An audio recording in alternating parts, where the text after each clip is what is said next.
අනේ මන්දා මම නම් ඊයේ වැඩේ හොඳටම අනාගත්තා. මොකද උනේ? මව් පුවරුවක් පිච්චුවා. බැටරි බහිනවා රත් වෙනවා කියලා ආපු ෆෝන් එකක් මම හිතුවා පොඩි අවුලක් කියලා.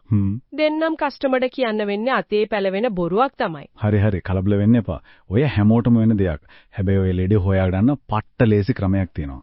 ලේසි විනාඩි 5න් දෝෂ වලින් 80%ක් හොයාගන්න පුළුවන් කියන කතාවද මට නම් ඒක තාම හීනයක්. හීනයක් නෙවෙයි ඒක තමයි ඇත්ත.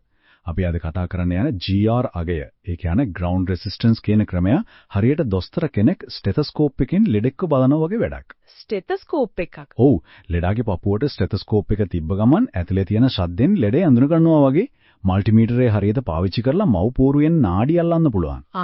ඒක හොඳ උපමාවක්. එහෙනම් කියන්නකෝ බලන්න මගේ මල්ටිමීටරේ ස්ටෙතස්කෝප් එකක් කරගන්නේ කොහොමද කියලා. අපි මුලින්දම්ම යමු. හරි. GR කියන්නේ ground resistance. සරලවම කිව්වොත් මව් පෝරුවේ යම් තැනක ඉඳන් ground එකට කියන්නේ ඍණාගයට විදුලිය යන්න තියෙන බාධාව මනින එක. හරි බාධාව මනින එක. එහෙනම් ඉතින් මල්ටිමීටරයේ ඕම් මෝඩ් එක දැම්මම හරි නේද? ඔන්න ඔතල තමයි ගොඩක් දෙනෙක්ට වැරදින පළවෙනි තැන. එහෙමද? ඕම් මෝඩ් එකෙන් මනින එක හරියට නවත්තලා තියෙන කාර් එක එන්ජින් එක දිහා බලනවා වගේ. ඔයාලට පේනවා ඇති හැමදේම තැන තියෙනවා කියලා. ඒත් ඇතුලේ පොඩි අවුලක් තිබ්බොත් ඒක පේන්නේ නැහැ. එතකොට ඩයෝඩ් මෝඩ් එක. ඩයෝඩ් මෝඩ් එකේදී අපි යතුර දාලා පොඩ්ඩක් එන්ජින් ස්ටාර්ට් කරලා බලනවා. මල්ටිමීටරෙම පොඩි විදුලි ධාරාවක් වෝල්ට් 3ක වගේ පොඩි පණක් පරිපතයට දෙනවා. මීටරෙන්ම කරන්ට් එකක් දෙනවා. ඔව්. ඒ කරන්ට් එක ඩයෝඩ් ට්‍රාන්සිස්ටර් වගේ කොටස් හරහා යනකොට වෙන වෝල්ටීයත අඩුවීම තමයි මීටරේ පෙන්වන්නේ. ඒ කියන්නේ අපි මනින්නේ පණ තියෙද්දි පරිපතේ ඇත්තටම කොහොමද හැසිරෙන්නේ කියලායි. දැන් තමයි මට ඊට පැහැදිලි වෙන්නේ. ඒ කියන්නේ අපි මනින්නේ නිකන්ම බාධාව නෙවෙයි. පරිපතේ ප්‍රතිචාරය. හරි. එහෙනම් මල්ටිමීටරේ ඩයෝඩ් මෝඩ් එකට දැම්මා. හරි. ඊළඟට තමයි මගේ ඔළුව සම්පූර්ණයෙන්ම අවුල් කරන තැන එන්නේ. රිවර්ස් බයස් කියලා එකක්. කියන්න බලන්න. පොඩි කානින්නම් අපි දන්නේ රතු කියන්නේ ධන, කළු කියන්නේ ඍණනේ. ඒත් මේ ක්‍රමේදී කියනවා රතු කූර ග්‍රවුන්ඩ් එකට තියන්න කියලා. ඒක සම්පූර්ණයෙන්ම අනිත් පැත්තනේ. මට නම් තාම තේරෙන්නේ නැහැ ඒම කරන්න කියලා. ඔන්න ඕක තමයි වෘත්තීය රහස. ඒක එක්ස්රේ එකකින් ඇතුළ බලනවා වගේ වැඩක්. අපි රතු කූර ග්‍රවුන්ඩ් එකට තිබ්බම මල්ටිමීටරෙන් එන ධන විදුලිය පරිපතේ හරහා ප්‍රතිවිරුද්ධ දිශාවට යන්න උත්සාහ කරනවා. ඉතින් එහෙම කරලා මොකද වෙන්නේ?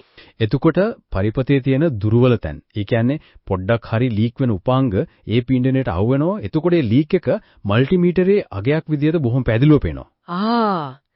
ඒ කියන්නේ අපි කරන්ට් එක අනිත් පැත්තට යවන්න හදලා පරිපතේ තියෙන දුර්වල තැන් බලහත්කාරයෙන් එළියට අදිනව වගේ වැඩක්. සාමාන්‍ය විදිහට කළු කූර ග්‍රවුන්ඩ් එකට තියලා මැන්නොත් කවදාවත් අහු නොවන පොඩි හාෆ් ෂොට් අල්ලගන්නේ ওই විදිහට. ඕක තමයි ඔයාගේ ෆෝන් එකේ බැටරි බහින රත් වෙන ලෙඩේ හොයාගන්න හොඳම ක්‍රමය. හරි. දැන් මට තේරෙනවා. එහෙනම් නිරෝගී ලයින් එකක අගය කොහොමද තියෙන්න ඕනේ? අගය 0.0 වෝල්ට් වල ඉඳන් 0.75 වෝල්ට් අතර තියෙනව නම් ඒ කියන්නේ ඒ ලයින් එකේ ලොකු ප්‍රශ්නයක් නෑ. හරි.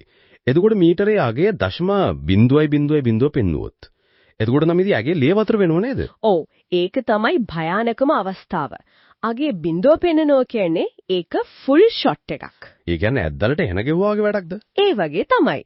ඒ කියන්නේ ඒ ලයින් එකේ තියෙන මොකක් හරි උපාංගයක් ගොඩක් වෙලාවට කැපැසිටර් එකක් කෙලින්ම පිච්චිලා ග්‍රවුන්ඩ් එකට සම්බන්ධ වෙලා. ෆෝන් එකක් සම්පූර්ණයෙන්ම ඩෙඩ් වෙන්න ප්‍රධාන හේතුවක් තමයි ඔය ෆුල් ෂොට් කියන්නේ. හරි. බිඳුව කියන්නේ සම්පූර්ණ බිඳවැටීමක්. ඒත් මට තාම අර හාෆ් ෂොට් කියන එක හරියටම පැහැදිලි නෑ. මම තාම අලුත් ලොන්තේක් වගේ නෙමෙයි වැලේට. හරි. එහෙනම් අපි වෙන විදියකට හිතමු. වතුර පයිප් පද්ධතියක් වගේ හිතන්න. වතුර පයිප්. ඔව්.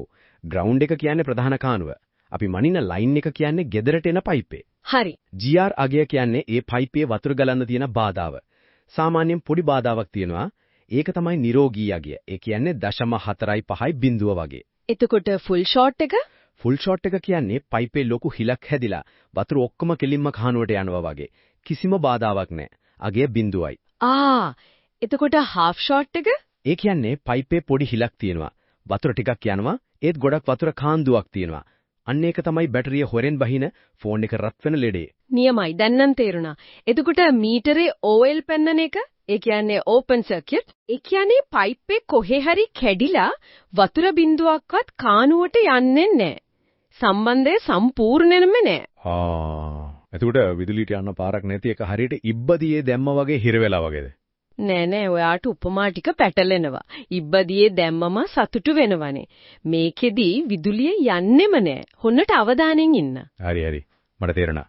දැන් අපි ප්‍රායෝගිකව වැඩේ කරන විදිහ පියවරෙන් පියවර කතා කරමුද? අනිවාර්යෙන්ම. පළවෙනියටම ඕනම මිනුමක් ගන්න කලින් දුරකථනයේ බැටරිය සහ චාර්ජරය සම්පූර්ණයෙන්ම ගලවලා ඉවත් කරන්න ඕන. හරි. ඒක අත්‍යවශ්‍යයි. ඔව්. ඊළඟට මල්ටිමීටරය ඩයෝඩ් මෝඩ් එකට දාලා කූරු දෙක එකට ලං කරලා බීප් ශබ්දේ එනවද තිරේ බිඳුව පේනවද කියලා බලලා මීටරේ හරිද කියලා තහවුරු කරගන්න. හරි. ඊළඟට තමයි මැනීම. රතු කූර පිරිසිදු දිලිසෙන ග්‍රවුන්ඩ් පොයින්ට් එකක ස්ථාවරව තියන්න ඕන. ෆෝන් එකේ මෙටල් ෂීල්ඩ් එකක් වගේ තැනක. කළු කූරෙන් තමයි අපි පරීක්ෂා කරන තැනට තියන්නේ. අත හොලවන්නේ නැතුව ඉන්න එක පුරුදු වෙන්න ඕන. ඒක නම් ඇත්ත. ඉතින් මම බැටරිය ගලවන්න අමතක වෙලා මැන්නොත් මොකද වෙන්නේ? කවදාවත් කරන්න එපා. බැටරිය තියලා මැන්නොත් එන රීඩින්ග්ස් අන්තිම සවුත්තුයි. සම්පූර්ණයෙන්ම වරදි. මම හිතුවේ සමහර විට ඒකින් වෙනසක් නෑ කියලා. නයිකයි කියවලු රෝස් පාන් වදේ කතා කියන්න එපා. ඒකෙන් මල්ටිමීටරයට හානි වෙන්නත් පුළුවන්. පොඩි ලෙඩක් හොයන්න ගිහින් කබලෙන් ලිපට වැටුණා වගේ වැඩක් වෙන්නේ.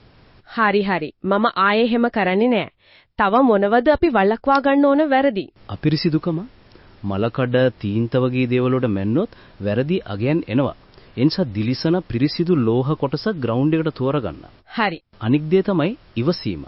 කළුකූර තිබ්බ ගමන් පේන අගය ගන්න එපා. අගේ ස්ථාවර වෙනකල් තප්පරයක් දෙකක් ඉඳලා තමයි කියවීම ගන්න ඕනේ.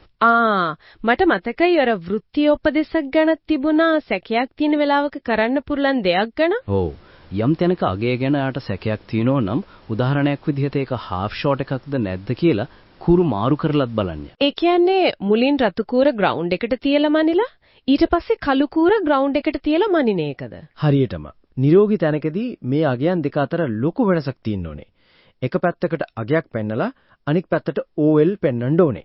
එහෙම නැත්නම් අගයන් දෙක ගොඩක් දුරට සමාන නම් අන්න එතන අනිවාර්යයෙන්ම උපාංගයකින් විදුලිය කාන්දු වෙනවා. ඒ කියන්නේ කම්පෝනන්ට් ලීක් එකක් තියෙනවා කියලා 100% නිගමනය කරන්න පුළුවන්. නියමයි. දැන් නම් මට සම්පූර්ණයෙන්ම පැහැදිලි. වැඩේ ගොඩ. මම ආයෙනම් මගේ මල්ටිමීටරයට කටේ ගොතේක් වගේ බනින්නේ නැහැ. හොඳයි. එහෙනම් අපි ඉගෙනගත්ත දේවල් ටික මතක් කරගමු. GR කියන්නේ මව්පූර්ව සෞඛ්‍ය පරීක්ෂාවක්. ඔව්. හැම විටම ඩයෝඩ් මෝඩ් එකේ රතු කූර ග්‍රවුන්ඩ් එකට තියලා මනින්න. හරි. තිරේ පේන බිඳුව කියන්නේ ෆුල් ෂොට් එකක්. OL කියන්නේ සම්බන්ධයේ කැඩීමක්. 0.3 බිඳුවත් 0.75 බිඳුවත් අතර අගයක් කියන්නේ නිරෝගී තත්ත්වයක්. හරියටම මේ ක්‍රමය ප්‍රගුණ කිරීමෙන් ඕනෑම ආධුනික තාක්ෂණික ශිල්පියෙකුට වුණත් ෆෝන් එකක දෝෂ වලින් 80% විතර බොහොම ඉක්මනින් හොයාගන්න පුළුවන්. මට දැන් එක ප්‍රශ්නයක් එනවා. අහන්න. දුරකථනයක විදුලිය ගෙනියන ලයින් එකක, ඒ කියන්නේ පවර් ලයින් එකක GR අගයේ දත්ත ගෙනියන ලයින් එකක, ඒ කියන්නේ ඩේටා ලයින් එකක GR අගයේ අතර මොන වගේ වෙනසක් තියෙන්න පුළුවන්ද? ඒක ඊටාම හොඳ ප්‍රශ්නයක්. ඒ වෙනසෙන් අපිට දෝෂයේ තියෙන උපාංගීය වර්ගය ගැන, ඒ කියන්නේ ඒක පවර් IC එකේද නැත්නම් CPU එකේද කියලා යම් අදහසක් ගන්න බැරි වෙයිද?